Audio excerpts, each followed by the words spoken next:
या काही लक्षणांमुळे आपल्या घरामधील लक्ष्मी ही नाराज होऊ शकते किंवा आपल्यावरती रुष्ट होऊ शकते किंवा आपल्या घरातून ती निघून जाऊ शकते. तर त्यामधलं पहिलं लक्षण म्हणजे घरामध्ये महिला मीठ हे प्लास्टिकच्या डब्यामध्ये ठेवतात.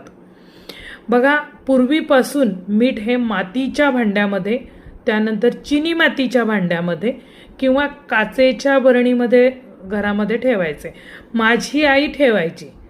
अजूनही आमच्याकडे मिठाला सट वापरला जातो, जो चिनी मातीचा सट नाही, लोणच्याचे मोठ्या मोठ्या बरण्या असतात त्यातले छोटे सट येतात, त्यामध्ये मीठ ठेवायचे. ठीक आहे.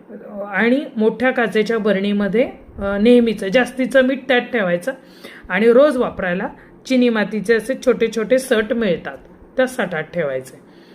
नैवेद्य बनवत असताना घरामध्ये ज्यावेळेस एखादी पूजा असेल किंवा पूजा नाहीये, आपण पुरणपोळी, जसं कुळधर्म असतात पौर्णिमेला अमके तमके, त्यावेळेला आपण नैवेद्याचा स्वयंपाक करतो. त्यावेळेला खरं म्हणलं तर रोजच नैवेद्य दाखवावा देवाला. आपण खातो तसं घरामध्ये आपण देवघर मांडलंय, त्या देवघरामध्ये सुद्धा तो नैवेद्य दाखवावा आधी, जे बनवाल ते, आणि मग ते आपण खावं. तर त्या अन्नाची आधी चव बघायची नाही, ते उष्ट करायचं नसतं. तसं जर केलं तर लक्ष्मी त्या घरात राहत नाही. त्यानंतर काही लोकांना कांदा लसणाची साल जाळायची सवय असते, तर हे चुकीचं आहे. ते जाळल्याने सुद्धा घरामध्ये लक्ष्मीचा तुमचा नाश होतो किंवा लक्ष्मी निघून जाते. तुळस ही जी आहे कधीही दक्षिण दिशेला लावायची नसते. तसं जर लावलं तर तिथे लक्ष्मी राहत नाही. त्यानंतर दररोज संध्याकाळी आपण देवाला दिवा लावतो, तो कधीही अंधार पडल्यानंतर लावायचा नाही, अंधाराच्या आधीच तो दिवा लावायचा आहे. आता तुम्ही जॉबला जात असाल तरच फक्त तुम्हाला म्हणजे नंतर तुम्ही लावू शकता.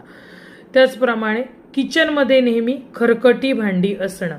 रात्रभर खरकटी भांडी ठेवून बायका झोपतात, त्याने काय होतं की लक्ष्मी त्या घरामध्ये राहत नाही.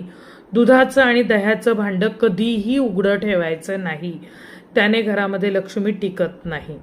पोळपाट लाटणं, पोळ्या केल्यानंतर बायका पोळपाट लाटणं तसंच ठेवतात. ताबडतोब घासायचं, भांड्यावाल्या बाईला सुद्धा ते घासायला द्यायचं नाही, स्वतः घासायचं ताबडतोब. माझी आई घासते, कारण त्याने लक्ष्मी निघून जाते. ताबडतोब घासायचं, बाई किती असू दे तुमच्याकडे. पोळपाट लाटणं बाईला नाही द्यायचं.